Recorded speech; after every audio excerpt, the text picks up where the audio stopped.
மேட்டூர் அணையின் நீர்மட்டம் 80 அடிக்கும் கீழ் சரிந்த நிலையில் இந்த ஆண்டு ஜூன் 12ஆம் தேதியான இன்று மேட்டூர் அணை திறக்கப்படவில்லை. அதனால் குறுவை சாகுபடி கேள்விக்குறியாகி இருப்பதாக விவசாயிகள் கண்ணீர் வடிக்கிறார்கள். இது தொடர்பாக காவிரி படுகை மாவட்டங்களிலிருந்து விவசாயிகளோடு இணைந்திருக்கிறார்கள் நமது செய்தியாளர்கள். தமிழக அரசு எடுத்துள்ள நடவடிக்கை குறித்தும் பேச உள்ளோம். அதற்காக காவிரி தமிழகத்திற்குள் நுழையும் ஒகேனக்கலில் இருந்து விவேகானந்தன், மேட்டூர் அணை பகுதியிலிருந்து மோகன்ராஜ், திருச்சி முக்கொம்பு அணையிலிருந்து சார்லஸ், தஞ்சை கல்லணையிலிருந்து காதர் ஹுசைன், தலைமைச் செயலகத்திலிருந்து ரமேஷ் ஆகியோர் இணைந்திருக்கிறார்கள். தொடர்ந்து நமது செய்தியாளர்களிடம் நாம் ஒவ்வொருவராக பேசலாம். காவிரி தமிழகத்துக்குள் நுழையும் ஒகேனக்கலில் இருந்து செய்தியாளர் விவேகானந்தன் இணைந்திருக்கிறார். அவரிடம் பேசலாம். விவேகானந்தன், வணக்கம். நிச்சயமா இது ஒரு கடினமான தருணம் விவசாயிகளுக்கு. இன்னைக்கு தண்ணீர் திறக்கப்படவில்லை அப்படிங்கிற செய்தி ரொம்ப மோசமான ஒரு செய்தி. நீங்க காவிரி தமிழகத்துக்குள்ள நுழையிற ஒகேனக்கல்ல இருக்கிறீங்க. அங்க நிலைமை என்ன? கூடுதல் விவரம் என்ன?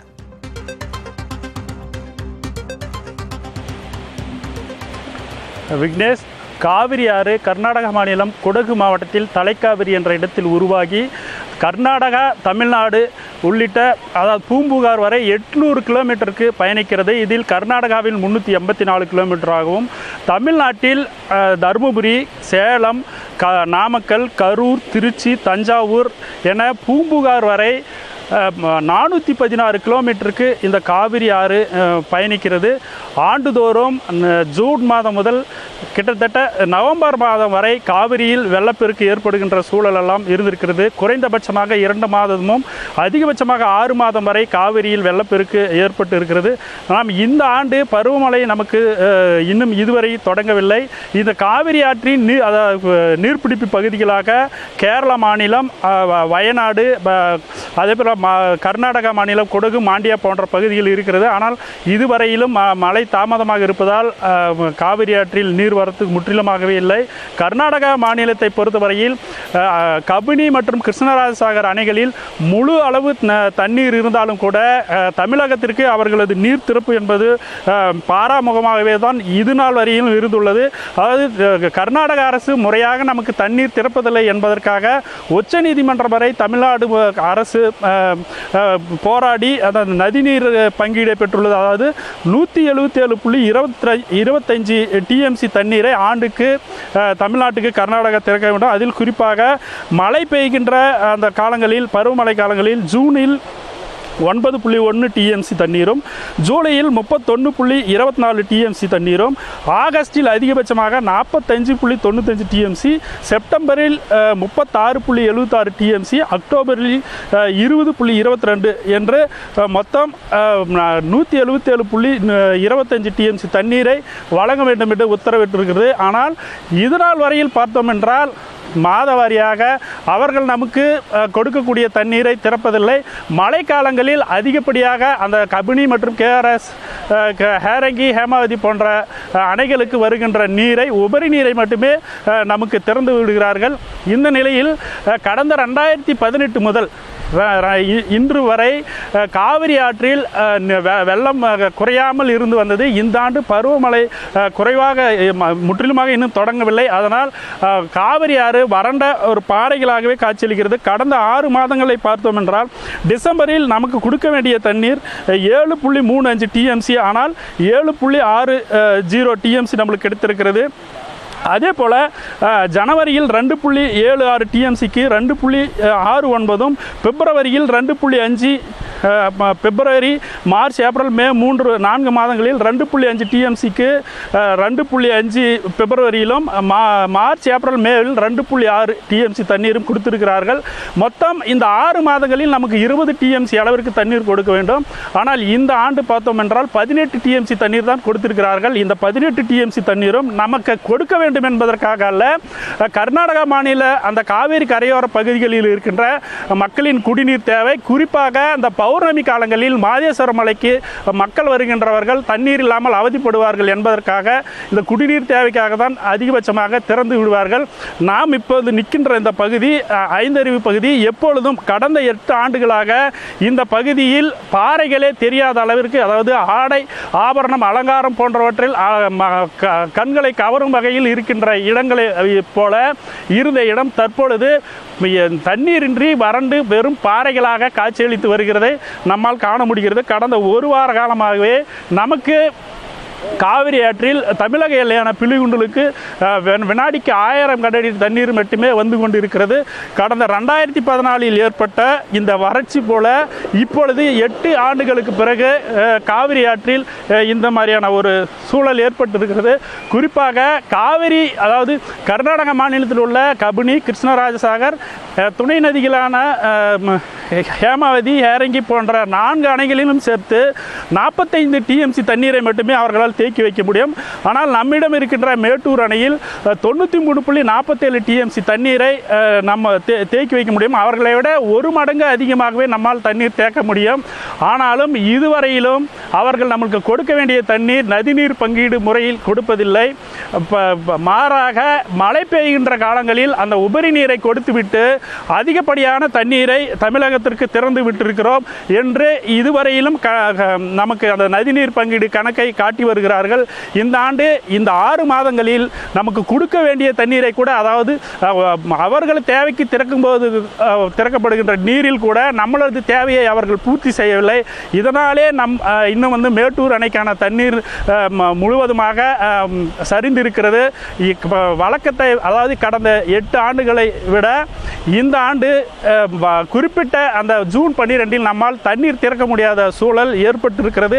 நதிநீர் பங்கீடில் தமிழக அரசு சார்பில் இதனை கடந்த காலங்களை விட இனிமேல் வரக்கூடிய கூட்டங்களில் அதை முறையாக அந்த உரிய நதிநீர் பங்கீட்டு தண்ணீரை திறப்பதற்காக கொஞ்சம் அதிகப்படியான அழுத்தம் கொடுத்து திறக்க வைப்பதற்கு உரிய நடவடிக்கை எடுத்தால் மட்டுமே நாம் தண்ணீரை மாத வாரியான பங்கீட்டில் எதிர்பார்க்க முடியும். விக்னேஷ், நிச்சயமா விவேகானந்தன், எப்போதும் செழிப்பாக காணக்கூடிய பகுதி ஒகேனக்கல் பகுதி. காட்சிகள் ரொம்ப கவலை அளிக்கக்கூடிய ஒண்ணா இருக்கு.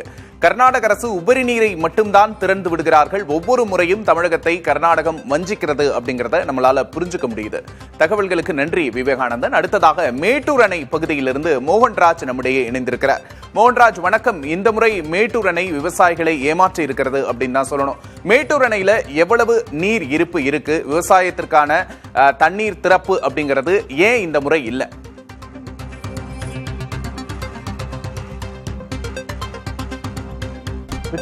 காவிரி கரை புரண்டு ஓடினால்தான் டெல்டா மாவட்ட விவசாயிகளின் வாழ்க்கையில் மகிழ்ச்சி பொங்கும் அப்படிங்கிறது தான் நிதர்சனம். ஆனா ஒவ்வொரு முறையும் பார்த்தோம் அப்படின்னாக்கா, இது போன்ற காலகட்டங்கள், போதிய நீர் வரத்து இல்லாத காலகட்டங்கள்ல விவசாயிகள் கண்ணீர் வெள்ளம் தான் பெருக்கெடுத்து ஓடுது அப்படின்னே சொல்லலாம். அது நடப்பாண்டிலும் அதே ஒரு சூழல் தான் ஏற்பட்டிருக்கிறது.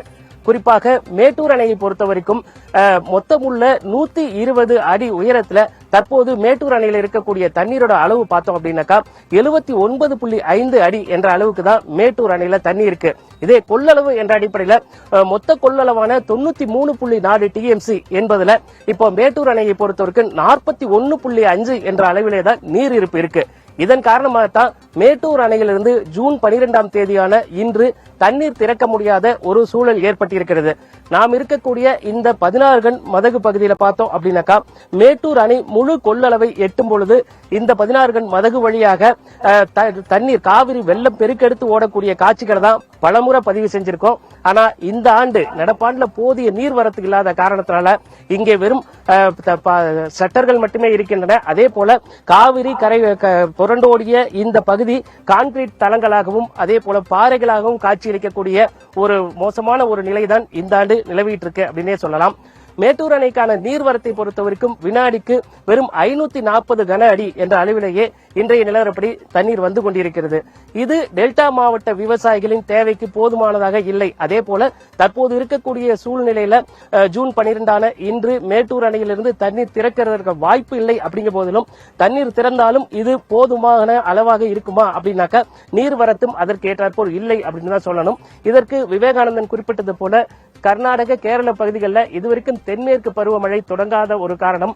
அப்படி தொடங்கியதுனாலுமே கூட இது இந்த காலகட்டத்தில் எடுத்துக்கிட்டோம் அப்படின்னாக்கா மேட்டூர் அணைக்கான நீர்வரத்து இருக்குமா அப்படின்னாக்கா அதுவும் கர்நாடக அரசு தான் முடிவு செய்திருக்கக்கூடிய ஒரு சூழல் இருக்கும். காரணம், அங்கு இருக்கக்கூடிய ஹேரங்கி, அமரா, அது போன்ற கபினி, கிருஷ்ணராஜசாகர் இது போன்ற அணைகள் முழு கொள்ளளவை எட்டிய பிறகுதான் அங்கிருந்து உபரியாக திறக்கப்படக்கூடிய தண்ணீர் தான் மேட்டூர் அணைக்கு மேட்டூர் அணையை நிரப்பும்.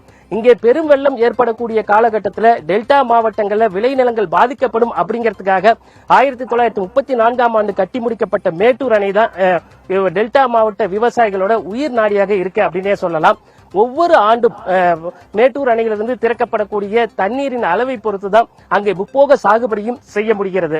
கிட்டத்தட்ட 17.25 லட்சம் ஏக்கர் பரப்பளவுல டெல்டா மாவட்ட விவசாயிகள் இந்த தண்ணீரை கொண்டுதான் முப்போக சாகுபடி செய்வார்கள். ஆனால் நடப்பு ஆண்டை பொறுத்த வரைக்கும் தண்ணீர் திறக்க முடியாததுனால பெரும் வேதனையில இருக்காங்க அப்படின்னே சொல்லலாம். ஏற்கனவே அத்தியாவசிய பொருட்கள் விலை உயர்வு, பெட்ரோல் டீசல் விலை உயர்வு, குறிப்பாக சமீபத்திய பயிர்க்கடன் தள்ளுபடியில் ஏமாற்றம், கூலியாட்கள் பற்றாக்குறை, இப்படி பல விஷயங்களால பாதிக்கப்பட்டு வேதனையில் இருக்கக்கூடிய டெல்டா மாவட்ட விவசாயிகளுக்கு மேலும் ஒரு இடியாகத்தான் காவிரியும் போதிய நீர்வரத்து இல்லாமல் தண்ணீர் திறக்க முடியாத ஒரு சூழல் நடப்பு ஆண்டில் ஏற்பட்டிருக்கு.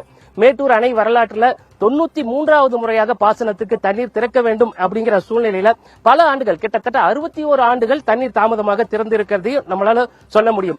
இருந்த போதிலும் கூட தற்போது இருக்கக்கூடிய சூழலுக்கு நடப்பாண்டில் தண்ணீர் திறக்க முடியல அப்படிங்கிறது ஒரு கூடுதல் சுமையாகத்தான் விவசாயிகளுக்கு இருக்கும் அப்படிங்கிறதுதான். அப்படி இருக்கையில மேட்டூர் அணையில கடந்த 12-15 ஆண்டுகள்ல பார்த்தோம் அப்படின்னாக்கா மிக தாமதமாக செப்டம்பர் மாதம் 20ஆம் தேதி என்ற அளவில் கூட தண்ணீர் திறக்கப்பட்டிருக்கிறது.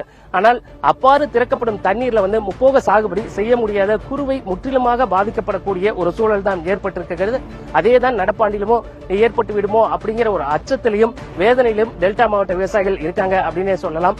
எனவே இனி கேரளா மற்றும் கர்நாடக மாநிலங்கள்ல தென்மேற்கு பருவமழை அதிக அளவில் பெய்து அந்த பருவமழை தீவிரமடைந்து காவிரியில் வெள்ளம் பெருக்கெடுத்து ஓடி அங்கிருக்கக்கூடிய அணைகள் கபினி, கிருஷ்ணராஜசாகர் உள்ளிட்ட அணைகள் நிரம்பிய பிறகு உபரியாக திறக்கப்படும் நீர் எப்போது மேட்டூர் அணையை சேரும், எப்போது மேட்டூர் அணையில் 90 அடியை தாண்டி நீர் மட்டம் செல்லும், அதே போல மேட்டூர் அணையிலிருந்து டெல்டா பாசனத்திற்கு எப்போது தண்ணீர் திறக்கப்படும், இது போன்ற கேள்விகளுக்கு இயற்கை தான் பதில் சொல்ல வேண்டும். மாறாக கர்நாடக அரசும் இதற்கு கை கொடுக்க வேண்டும். உச்சநீதிமன்றம் உத்தரவு ஏற்கனவே தமிழகத்திற்கு தேவையான நீர் பங்கீடு ஆண்டிற்கு 177.25 தண்ணீர் கொடுக்க வேண்டும் அப்படிங்கிற உத்தரவு இருந்த போதிலும் கூட கர்நாடக அரசு அதை முறையாக செயல்படுத்தவில்லை அப்படிங்கிற ஒரு தொடர்ச்சியான குற்றச்சாட்டும் இருந்து கொண்டேதான் இருக்கிறது.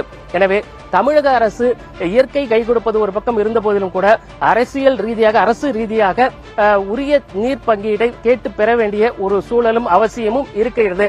எனவே டெல்டா மாவட்ட விவசாயம் செழிக்க வேண்டும் என்றால் தமிழக அரசும் கர்நாடகத்திலிருந்து பெற வேண்டிய தண்ணீரை கேட்டு பெற வேண்டியது அவசியமாக இருக்கிறது. நிச்சயமாக மோகன்ராஜ், இந்த முறை தாமதமா கூட தண்ணீர் திறக்க வாய்ப்பில்லை அப்படிங்கறத காட்சிகள்ல இருந்தே நம்மளால புரிஞ்சுக்க முடியுது. அந்த அளவுக்கு மேட்டூர் அணை வறண்டு ஒரு பாலைவனமாக காட்சியளிக்கிறத நம்மளால பார்க்க முடியுது. தகவல்களுக்கு நன்றி. தஞ்சை கல்லணையிலிருந்து செய்தியாளர் காதர் ஹுசைன் இணைந்திருக்கிறார். வணக்கம் காதர் ஹுசைன். தமிழகத்தோட முக்கியமான நெற்களஞ்சியமான டெல்டா பகுதியில் இருக்கிறீங்க. காவிரியோட நீரை நம்பி பல லட்சம் ஏக்கர் சாகுபடி செய்யக்கூடிய விவசாயிகள் இருக்கக்கூடிய ஒரு பகுதி. விவசாயிகளோட வேதனையை நம்மளால புரிஞ்சுக்க முடியுது. இதுல விவசாயிகளுக்கு எந்த அளவுக்கு பாதிப்பு ஏற்பட்டிருக்கு காதர் ஹுசைன்?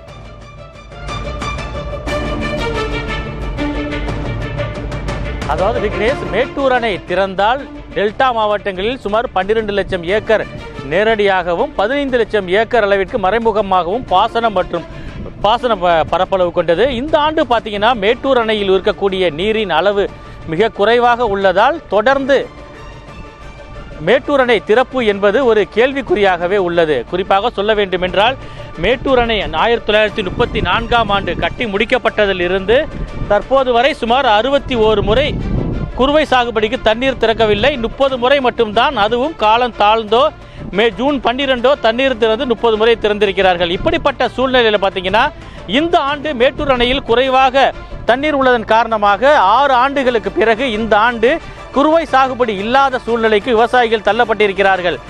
கடந்த ஆண்டு பார்த்தீங்கன்னா சுமார் 6.31 லட்சம் ஏக்கர் வரலாறு காணாத அளவிற்கு குறுவை சாகுபடி மேற்கொள்ளப்பட்டது. அது மட்டும் இல்லாமல் தஞ்சை மாவட்டத்தில் மட்டும் சுமார் 10 லட்சம் மெட்ரிக் டன் அளவிற்கு குறுவை கொள்முதலும் செய்யப்பட்டது. ஆனால் இந்த ஆண்டு டெல்டா மாவட்டம் முழுவதுமே பார்த்தீங்கன்னா தஞ்சாவூர், திருவாரூர், நாகை ஆகிய மாவட்டங்களில் 3.44 லட்சம் ஏக்கர் தான் இலக்கை அரசு நிர்ணயித்துள்ளது.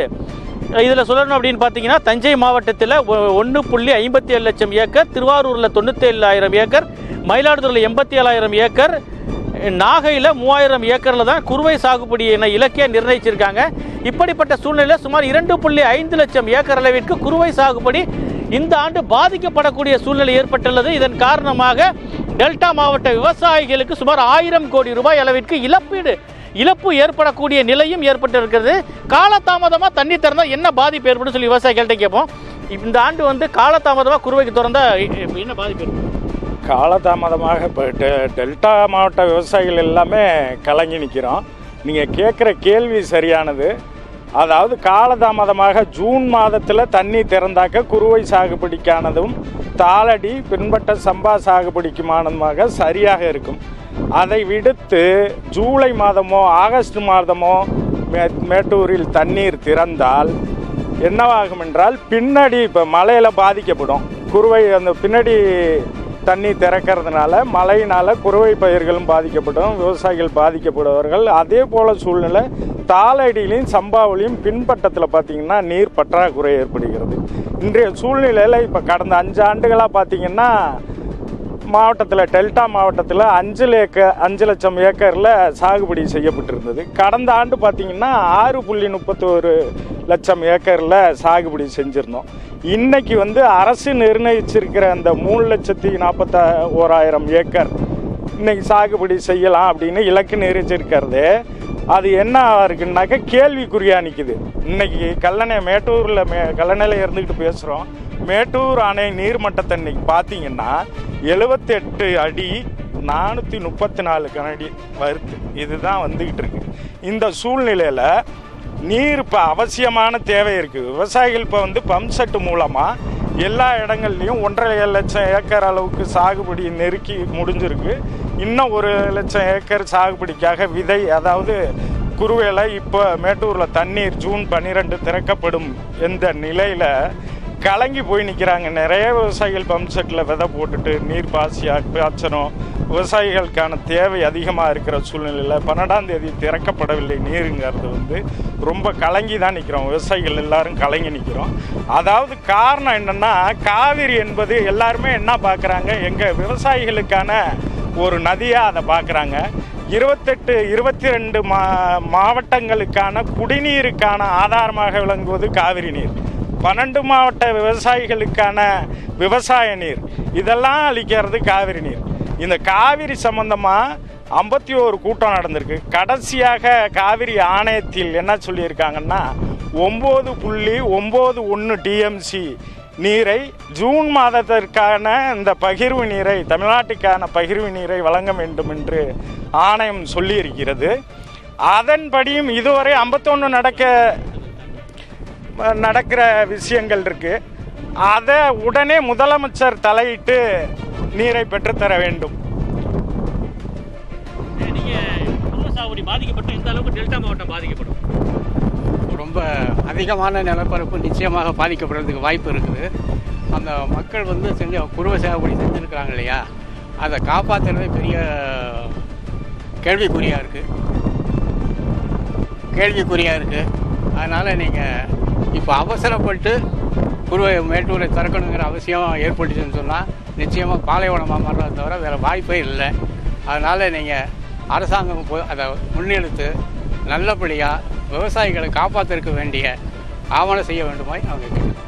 தற்போது மின் மோட்டாரை பயன்படுத்தி சாகுபடி செய்யக்கூடிய விவசாயிகளும் கடுமையாக பாதிக்கப்பட்டிருக்கிறார்கள். ஏனென்றால் மும்முனை மின்சாரம் தொடர்ந்து கிடைக்காதன் காரணமாக ஆங்காங்கே செய்யப்பட்ட சாகுபடி காய்ந்து வரக்கூடிய சூழ்நிலை நம்மளால் பார்க்க முடியுது. தமிழக அரசு குறுவை தொகுப்பு திட்டம் என 134 கோடி ரூபாய் ஒதுக்கி மும்முனை மின்சாரம் 18 மணி நேரம் வழங்கப்படும் என அறிவித்திருந்தாலும் இதனை முறையாக செயல்படுத்த வேண்டும். ஏனென்றால் தொடர்ந்து 2 மணி நேரம் 3 மணி நேரம் கூட மும்முனை மின்சாரம் கிடைக்காத ஒரு சூழ்நிலையில் ஆற்று நீரை நம்பி இருக்கக்கூடிய நிலையில் மேட்டூர் அணை காவிரி கைவிட்ட நிலையில் மின் மோட்டாரை பயன்படுத்தி சாகுபடி செய்வதற்காகவது தண்ணீரை முழுமையாக வழங்க வேண்டும், குறுவை தொகுப்பு திட்டத்தை விரைந்து வழங்க வேண்டும் அப்படிங்கிற ஒரு கோரிக்கையும் விவசாயிகள் வைக்கிறாங்க. நிச்சயமா காதர் ஹுசைன், ஒரு பக்கம் காவிரியோட நீர் கிடைக்கல, இன்னொரு பக்கம் மும்முனை மின்சார தட்டுப்பாடுன்னு பல வகைகள்லையும் விவசாயிகள் நெருக்கடியை சந்திச்சிருப்பதை உணர முடிகிறது. களத்தகவல்களுக்கு நன்றி காதர் ஹுசைன்.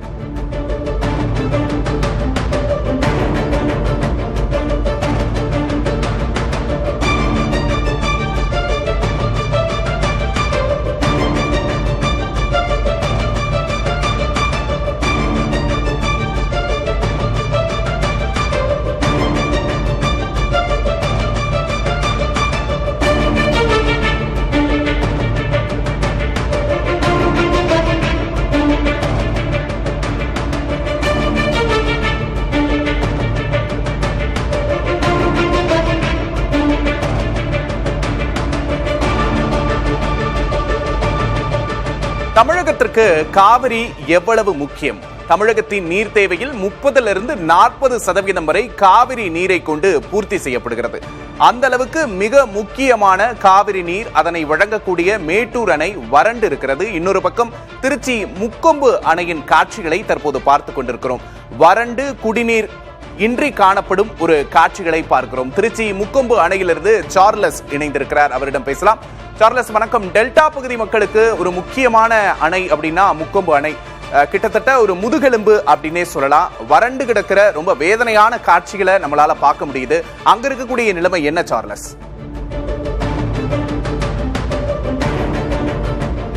வணக்கம் விக்னேஷ். மிக முக்கியமாக என் பின்புறம் நீங்கள் ஏதோ தண்ணீர் ஓடிக்கொண்டு என்று நினைக்கலாம். ஆனால் குடிநீருக்காக அந்த குறைந்த அளவு தண்ணீர் என்பது முக்கொம்புக்கு வந்து கொண்டிருக்கிறது. ஒளிப்பதிவாளர் சசிகுமார் காண்பித்துக் கொண்டிருக்கார்.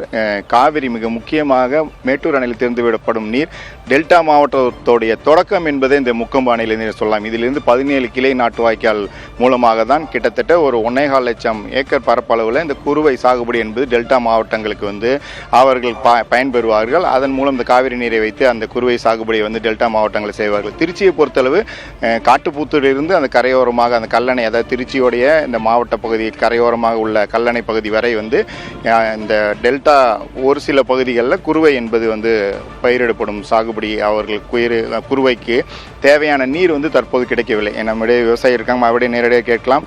மிக முக்கியமாக திருச்சியை பொறுத்தளவு ஒரு 8000 ஏக்கர் பரப்பளவு தான் இந்த குறுவை என்பது போடப்படும். இந்த முறை அதற்கு வாய்ப்பில்லை. என்ன செய்ய போறீங்க? தமிழ்நாடு அரசு அறிவித்துள்ள இந்த குறுவை தொகுப்பு என்ன மாதிரியான உதவியை வந்து விவசாயிகள் எதிர்நோக்கி இருக்கீங்க? கடந்த 4 ஆண்டுகளாக மேட்டூர் அணையில் போதிய இருப்பு இருந்துச்சு. அதனால் குறுவை சாகுபடி என்பது சாத்தியமாச்சு. மேட்டூர் அணையின் மூலியமாக கிட்டத்தட்ட 6 லட்சம் ஏக்கர் சாகுபடி பண்ணான்.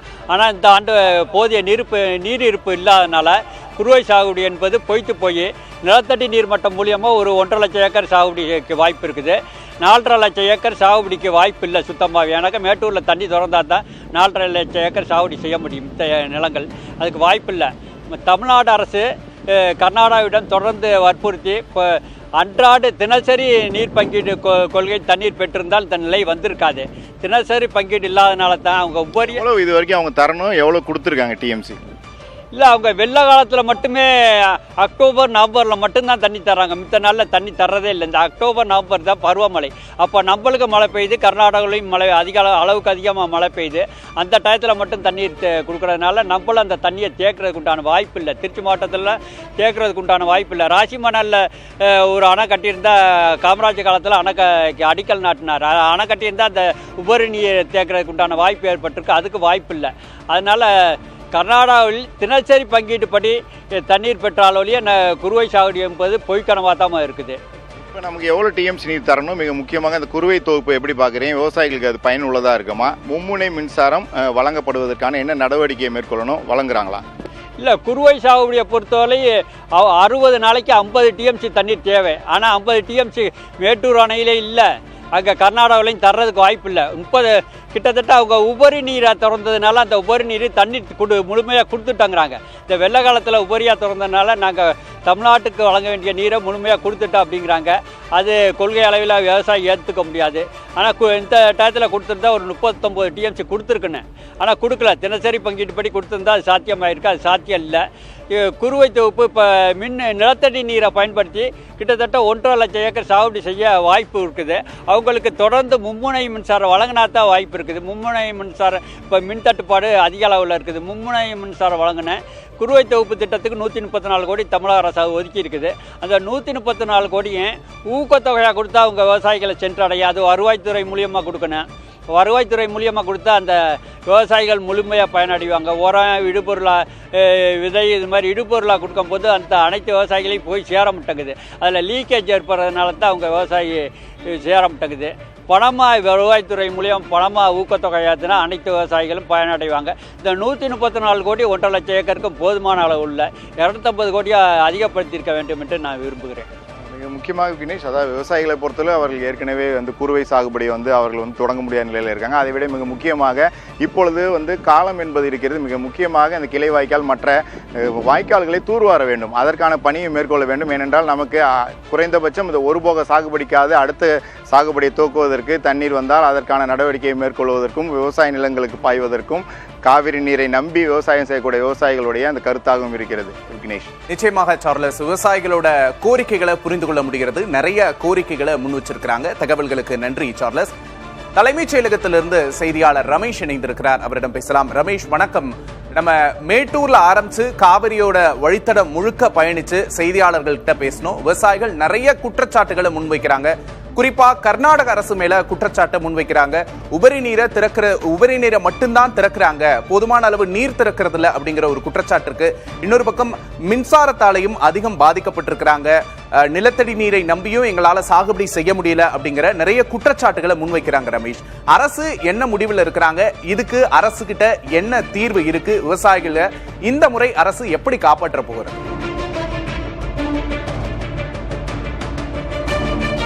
அரசின் நீர்வளத்துறை அமைச்சராக இருக்கக்கூடிய ஆனந்த், அதே போல நீர்வளத்துறை செயலாளர் சத்யபிரதா சாகு ஆகிய 2 பேரையும் நம்ம நேற்றிலிருந்து பேசி வருகிறோம். அவர்களிடம் சில தகவல்களை கேட்டு வருகிறோம்.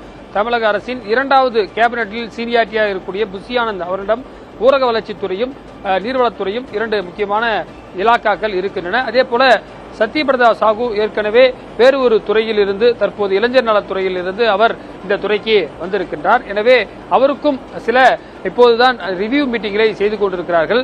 ஏற்கனவே ஜூன் மாதத்திற்கு தர வேண்டிய தண்ணீர், அதாவது தவணை காலம் என்று உச்சநீதிமன்றம் சொல்லியிருக்கிறது.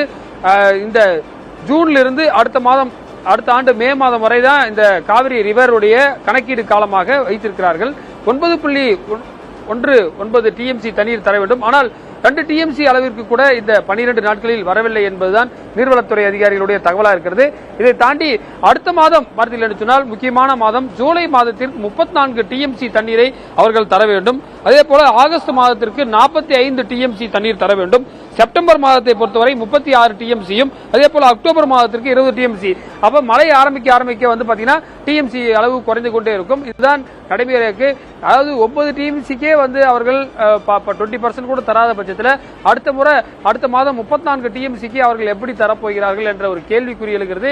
இது குறிப்பாக விவசாயத்தை மட்டும் இல்லாமல் குடிநீர், குறிப்பாக மேட்டூரிலிருந்து சேலம் மாவட்டத்திற்கு குடிநீர் செல்கிறது. ராமநாதபுரம் கூட்டு குடிநீர் திட்டம், ஒகேனக்கல் கூட்டு குடிநீர் திட்டம், உதாரணமாக வீராணம் வரை இந்த தண்ணீர் சென்றால்தான் வீராணத்திலிருந்து சென்னைக்கு குடிநீர் வழங்கக்கூடிய ஒரு திட்டம் இருக்கிறது. அதிலிருந்து ஒரு குறிப்பிட்ட எம்எல்டி தண்ணீர் சென்னைக்கு குடிநீர் தேவைக்காகவும் இருக்கிறது.